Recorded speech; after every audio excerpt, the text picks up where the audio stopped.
ការងារខ្ញុំតែងបត់ចំរៀងខ្ញុំត្រាច់ច្រៀងតនដាវាត្រែខ្ញុំតែនិពន្ធទំនុកច្រៀង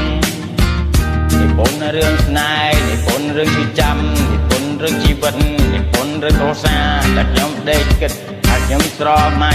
ថ្ងៃអនាគតចង់ខ្លាយជានិពន្ធខ្ញុំឯកាជាយូរឆ្នាំហើយខ្ញុំឯកាកណ្ដារាត្រីតែពេលនេះខ្ញុំតែងបត់ចម្រៀងអង្គុយស្រមៃគេងគិតម្នាក់ឯង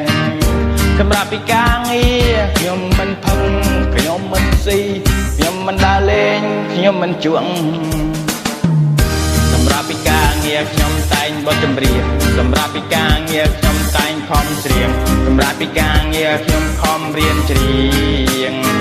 ខ្ញុំរៀនលេងភ្លេងរៀនហ្គីតា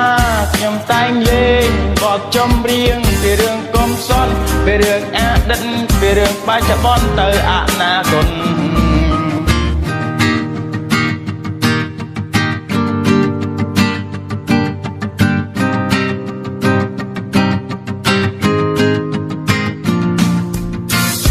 សម្រាប់ពីការងារខ្ញុំតែងបត់ចម្រៀងខ្ញុំតែងស្រែច្រៀងខ្ញុំតែងលេងហ្គីតា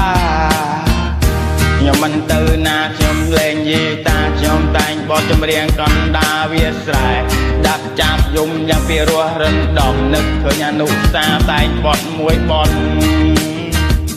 ខ្ញុំឯកាយូរឆ្នាំមកហើយតែពេលនេះមិនទាន់មានស្នេហ៍តើថ្ងៃណាខ្ញុំបានដល់ត្រើយសម្រាប់ពីការងារនឿយហត់មកតែងបទចម្រៀងរំសាយចិនតាកុំឲ្យកើតទុក